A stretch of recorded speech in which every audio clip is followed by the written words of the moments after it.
دو ایسے قیدی تھے کہ ان دونوں نے الگ الگ خواب دیکھے اور انہوں نے یوسف علیہ السلام سے کہا کہ آپ اچھے بھلے معلوم ہوتے ہیں، اگر آپ تعبیر بتا سکتے ہیں۔ انہوں نے کہا میں اس کی تعبیر جو بتاؤں گا وہ تعویل ہوگی، پھر وہ مقدر ہو جائے گی۔ اور وہ خواب انہوں نے اپنا بیان کیا۔ ایک نے خواب یہ بیان کیا کہ میں نے یہ دیکھا کہ میں اپنے رب یعنی اپنے اس بادشاہ کو شراب نچوڑ کے دے رہا ہوں۔ دونوں کے قتل کے فتوے جاری ہو چکے ہوئے تھے۔ تو یوسف علیہ السلام نے اسے کہا کہ تم عنقریب چھوٹ جاؤ گے۔ دوسرے نے دیکھا کہ میرے سر کے اوپر روٹیوں کا ایک ٹوکرا ہے اور اس سے جانور پرندے کھا رہے ہیں، تو انہوں نے کہا تم سولی دیے جاؤ گے اور تمہاری لاش سے جانور کھائیں گے۔ اور وہی ہوا۔ اور قرآن کے الفاظ ہیں کہ جسے نجات ملنے والی تھی اسے یوسف علیہ السلام نے کہا کہ جب تم چھوٹ جاؤ تو اپنے بادشاہ سے میرا ذکر کرنا کہ میرے ساتھ یہ زیادتی ہوئی ہے۔ لیکن قرآن کے الفاظ ہیں کہ شیطان نے وہ ذکر بھلا دیا۔ ظاہر ہے اللہ نے تو کوئی اور ہی فیصلہ کیا ہوا تھا۔ اور یوں آلموسٹ 9 سے 10 سال ان کی جیل میں کٹ گئے، یہاں تک کہ اس بادشاہ کا جو بیٹا ہے وہ تخت نشین ہوا اور اس نے خواب دیکھا۔ ظاہر بادشاہ کو اللہ تعالیٰ اس طرح کے خواب دکھایا کرتا تھا۔ مخلوقات کو دیکھنے کی ذمہ داری اللہ تعالیٰ نے بادشاہوں کے اوپر ہی رکھی ہوئی ہے جو ان کے انڈر رعایا ہے، کہ 7 دبلی پتلی گائے جو ہیں وہ نیل سے نکل کے 7 موٹی گایوں کو کھا رہی ہیں، اور 7 خشک بالیاں ہیں اور 7 جو ہے وہ ہری بالیاں ہیں۔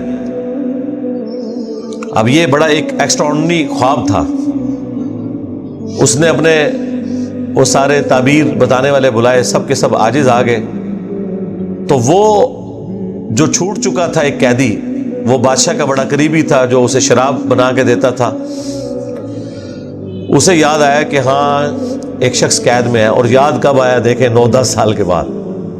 اس نے کہا میں ایک ایسے شخص کو جانتا ہوں کہ جو آپ کو اس کی تعبیر بتائے گا۔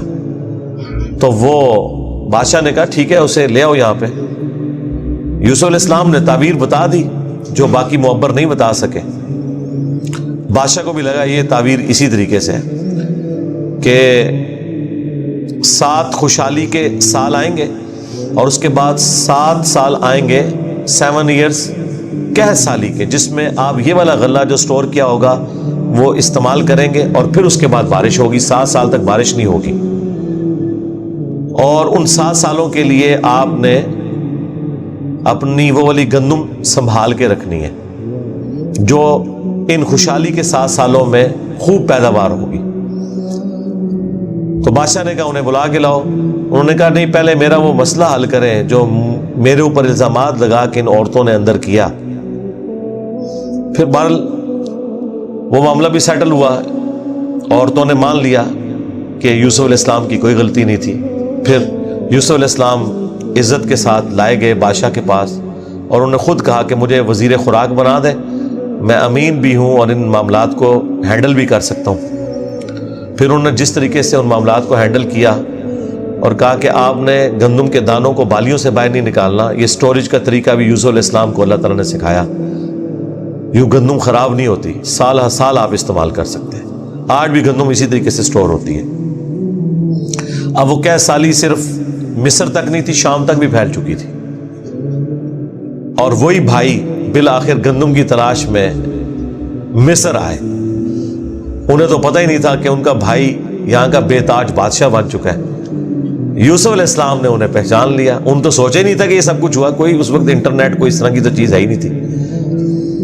تو یوسف علیہ السلام نے انہیں غلہ دیا اونٹ بھر کے، اور جاتے ہوئے خادمین کو کہا کہ ان کی جمع پونجی بھی آپ نے ان کے اسی سامان کے اندر رکھ دینی ہے تاکہ یہ متاثر ہوں اور اگلی دفعہ پھر آئیں۔ اور پھر ان سے انٹرویو کیا تو انہوں نے کہا ہمارے تو اس طرح بھائی ہیں، ایک بھائی ہے وہ ہمارے والد صاحب تو اس کو اپنے سے جدا نہیں ہونے دیتے، اس کے اندر وہ اپنے اس بیٹے کو تلاش کرتے ہیں جسے بھیڑیا کھا گیا تھا، اور وہ بیٹا سامنے تھا. یوسف علیہ السلام کے بارے میں اللہ تعالیٰ فرماتا ہے کہ یوسف علیہ السلام یہ باتیں سن رہے تھے اور دل ہی دل میں کہہ رہے تھے کہ تم ظالم ہو، لیکن اللہ کی طرف سے اجازت نہیں تھی. ان کا اچھا پھر تم دیکھ رہے ہو اس بھائی کا بھی سامان میں تمہیں دیتا ہوں، اگلی بار اس بھائی کو ساتھ لے کے آؤ گے ورنہ میں تمہیں سامان نہیں دوں گا. ظاہر ہے کسی بہانے سے تو بلانا تھا نا.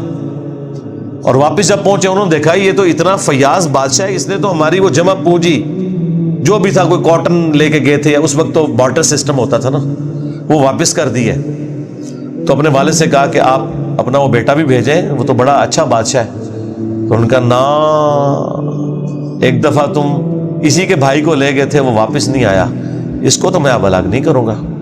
ان کا ابا جی پھر بھوکے ہی مریں گے. آپ کون سے شیخ عبد القادر جیلانی ہے کہ آپ نگاہ مار کے یہ کچھ کر لیں گے؟ ہاں تو اور کیا، گندم کے لیے انبیاء، ان کی اولادیں. اور یہ تو ہمیں سکھاتے ہیں کہ جی بڑے سے بڑا غوث قطب ابدال کسی صحابی کے پاؤں کی خاک بلکہ گھوڑے کے قدموں کی خاک نہیں ہے. تو قرآن میں تو کچھ اور ہی مل رہا ہے. اب بڑی فاقے آ رہے ہیں کہ کیا کریں. ان کا ٹھیک ہے بس دوسرا بھی اب دیتا ہوں. اور پھر اس میں انہوں نے ایک جملہ بولا کہ قریب ہے کہ اللہ تعالیٰ مجھے میرا یوسف بھی واپس کر دے. انہیں پتا چل گیا کہ ابھی بھی میری آزمائش باقی ہے. میں نے یوسف کو بنیامین میں تلاش کرنا شروع کر دیا تھا، ابھی بھی وہ والی کامل توحید جو اللہ کو ریکوائرڈ ہے نا، جو پیغمبر سے ریکوائرڈ ہے، ایکسٹرا آرڈنری. والذین آمنوا اشد حبا للہ، اس کا بھی اعلیٰ ترین درجہ. تو انہوں نے کہا بہرحال مجھ سے پکا عہد کرو کہ اس بھائی کو واپس لے کے آؤ گے یہاں تک کہ سارے قتل ہو جاؤ، پھر تو معافی ہے، ادروائز تم لوگ زندہ واپس آئے اور اس کو نہ لائے میں تمہیں معاف نہیں کروں گا. ان کا جی ابا جی عہد کرتے ہیں، جی بے فکر ہو جائیں آپ، ایسے ہی ہوگا. لے گئے. اب وہاں تو یوسف علیہ السلام نے پلان کیا تھا، جاتے ہی انہوں نے بنیامین کو تو اپنے پاس بلا کے کہا کہ میں تیرا وہ گمشدہ بھائی یوسف ہوں. بلکہ ان کی نظر میں تو وہ سمجھ لیں فوت ہی ہو چکے تھے. اور کہا کہ اپنے بھائیوں کو نہیں بتانا تم نے، میں ایک طریقے سے تمہیں یہاں روکوں گا کیونکہ بادشاہ کے قانون میں تمہیں روک نہیں سکتا. تو اس کے لیے قرآن میں الفاظ ہیں کذالک کدنا لیوسف، ہم نے یوسف کو یہ تدبیر سکھائی تھی، ایک ہیلا سکھایا کہ وہ بادشاہ کا ایک قیمتی پیالہ تھا جو بنیامین کے سامان میں انہوں نے واپسی پہ رکھوا دیا. اور جب وہ واپس جانے لگے تو پیچھے سے آواز لگائی گئی قافلے والوں تم چور ہو. اور یوسف علیہ السلام کو پتا تھا کہ بنی اسرائیل میں چوری کی سزا یہ ہے کہ وہ شخص پھر غلام بن جاتا ہے جس کی اس نے چوری کی ہوتی ہے. ان کا بتاؤ اگر کوئی چور نکلا، ان کا جی جس کے سامان میں نکلا وہ آپ رکھیں اس بندے کو. تو انہوں نے مختلف جگہ سے شروع کیا، بنیامین سے سٹارٹ نہیں کیا ورنہ تو پلان ڈسکلوز ہو جاتا. الٹیمیٹلی بنیامین کے سامان میں سے نکلا. تو انہوں نے کہا اس کا بھائی بھی اسی طرح چور تھا، اندازہ کریں ہر جگہ وہ ٹھونگ مارتے سن نال. تو اچھا یہ پھر ایران والوں نے اس فلم میں کھولا ہے کہ وہ کس چوری کی طرف اشارہ کر رہے تھے. وہ یوسف علیہ السلام سے ان کی پھوپھی بڑی محبت کرتی تھی، وہ لے گئی تھی اور وہ ان کو اپنے پاس رکھنا چاہتی تھی. تو انہوں نے کہا کہ میرا فلاں قیمتی کپڑا جو ہے وہ چوری ہو گیا، حالانکہ وہ چوری نہیں ہوا تھا. اور وہ یوسف علیہ السلام کے سامان سے انہوں نے ریٹریو کیا اور اس کے بدلے میں یعقوب علیہ السلام کو کچھ عرصہ اپنے اس بیٹے کو اپنی بہن کے پاس چھوڑنا پڑا. تو یہ ان کو کلک کر گیا آئیڈیا، یہی والا آئیڈیا انہوں نے اپنے بھائیوں کے اوپر بھی اپلائی کیا. اور ان کے بھائیوں کا بھی اشارہ اسی طرف تھا کہ اس نے تو بچپن میں اس کا بڑا بھائی بھی چور تھا، حالانکہ اس نے چوری نہیں کی ہوئی تھی، نہ ادھر چوری والا معاملہ تھا. بہرحال ان میں سے ایک بھائی نے کہا بھائی میں تو اب واپس نہیں جاؤں گا، میں تو ابے سے عہد کر کے آیا ہوں کہ بھائی میں تو اپنے بھائی کی یاد میں ادھر ہی رہوں گا جب تک کہ کوئی معاملہ نہ ہو. تم لوگ جاؤ نا ذرا اور جا کے ابا جی کو ساری صورتحال بتاؤ اور بتاؤ کہ تمہارا یہ بیٹا چور نکلا ہے اور ہم لاکھ قسمیں کھائیں آپ نے ماننا نہیں ہے. تو وہ چلے گئے واپس. پھر حضرت یعقوب علیہ السلام نے ایک خط روانہ کیا، ریکویسٹ بھیجی عزیز مصر کو. انہیں تو نہیں پتا تھا کہ ان کا بیٹا ہی ہے، اور وہ بڑے دردناک انداز میں انہوں نے اس فلم میں فلمایا ہے. الٹیمیٹلی جب وہ اگلی دفعہ واپس آئے انہوں نے کہا ہمارے ابا جی تو پہلے ہی نابینا ہو چکے ہیں، اب یہ 2 جدائیاں کیسے برداشت کریں گے، آپ رحم کریں، ہم پہ ترس کھائیں. پھر یوسف علیہ السلام نے کہا کہ تمہیں یہ ساری باتیں اس وقت نہیں یاد آئی، تمہیں یاد بھی تم نے اپنے بھائی کے ساتھ کیا کیا تھا. تو وہ جب سٹوری انہوں نے بیان کرنی شروع کی تو انہیں پتہ چل گیا کہ یہ وہی یوسف ہے. انہوں نے پوچھا آپ یوسف ہیں؟ ان کا ہاں. دیکھو اللہ نے مجھے کیا کچھ عطا کیا ہے. اور انہوں نے کہا کہ ہمیں معاف کر دیں. انہوں نے کہا لا تثریب علیکم اليوم، آج کوئی گرفت نہیں ہے. شیطان نے یہ ہمارے درمیان جدائی ڈالی تھی، کیونکہ اتنے بڑے منصب تک پہنچنے کے لیے تکلیف بھی تو کاٹنی پڑتی ہے نا. حسین بننا کوئی سوکھا تو نہیں ہے. جنتی نوجوانوں کا سردار بننا ہے تو پھر قربانی تو دینی پڑے گی، اور انبیاء کو یہ پتہ ہوتا ہے کہ قربانی سے گزر کے ہی آپ مقام حاصل کرتے ہیں. انہوں نے کہا کہ یہ میری قمیص لے جاؤ، اللہ تعالیٰ نے وحی کے ذریعے مجھے بتائی ہے یہ بات، جا کے میرے والد کی آنکھوں پہ ملو، اللہ تعالیٰ ان کی بینائی کو واپس کرے گا.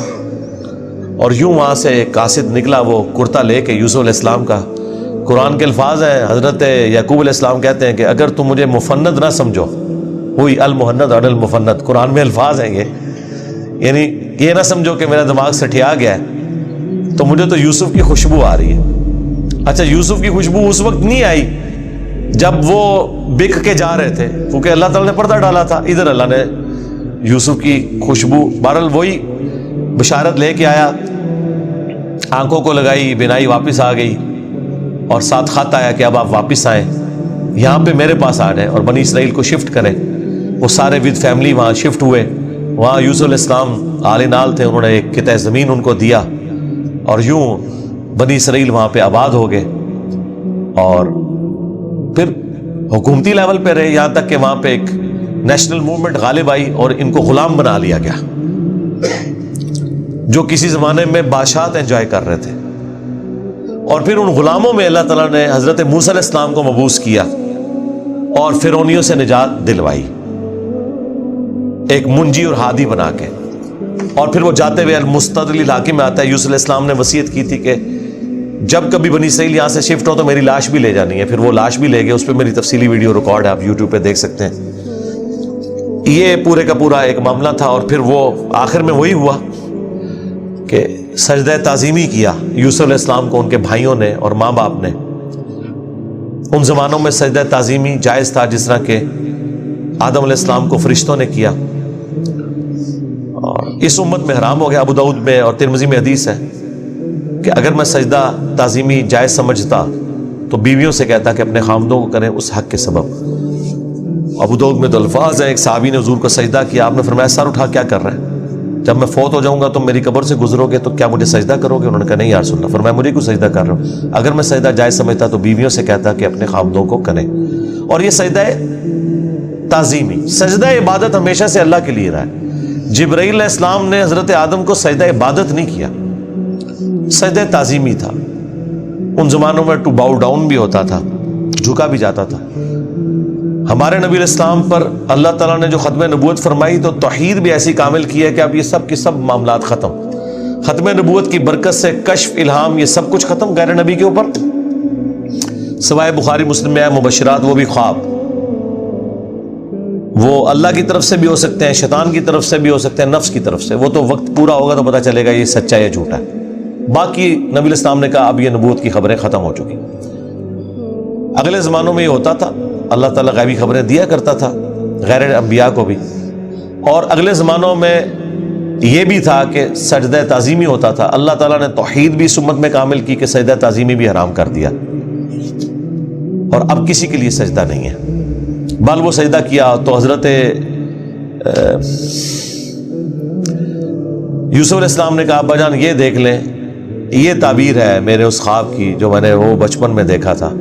سرکار وہ خواب بڑا دیکھا ہے، وہ تعبیر ہوندے اس کا مزہ لوٹنے کے لیے 40 سال کی مشقت، جدائی، اور بڑی تکلیف دہ چیز ہے. وہ جو آخری سین انہوں نے فلمائے ہیں نا، یعقوب علیہ السلام اور یوسف علیہ السلام کی جو ملاقات والا سین ہے، وہ بندہ دیکھ نہیں سکتا. اس زمانے میں انہوں نے پہنچا دیا. جی